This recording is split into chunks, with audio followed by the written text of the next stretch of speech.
Iran, Israel 1979 వరకు మంచి స్నేహితులు. కానీ మతం ఆ రెండు దేశాల మధ్య చిచ్చు పెట్టింది. 1979కి ముందు ఇరాన్లో షా, ఇజ్రాయెల్ సన్నిహిత మిత్ర దేశాలు. ఎంతగా అంటే ఇజ్రాయెల్ను ఒక దేశంగా గుర్తించిన రెండవ ముస్లిం దేశం ఇరాన్. రెండు దేశాలు చమురు, వాణిజ్యం, సైనిక సహకారంతో పాటు వివిధ రంగాల్లో కలిసి పనిచేసేవి. అయితే 1979లో అయతుల్లా ఖొమైనీ నాయకత్వంలో ఇరాన్లో ఇస్లామిక్ రిపబ్లిక్ను స్థాపించారు. ఖొమైనీ ఇజ్రాయెల్ను ఒక దేశంగా గుర్తించడానికి నిరాకరించారు. పాలస్తీనాకు మద్దతు ఇచ్చారు. అక్కడి నుంచి అసలు శత్రుత్వం ప్రారంభమైంది.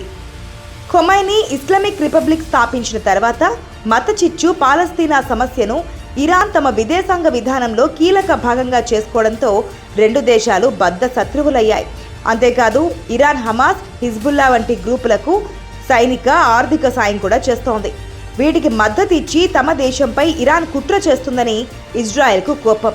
అమెరికా మద్దతుతో హమాస్, హిజ్బుల్లాలను నిర్మించేందుకు మారణ హోమం చేస్తున్న ఇజ్రాయెల్ ఇప్పుడు అణు కార్యక్రమం పేరుతో ఇరాన్ పైన దాడి చేస్తోంది.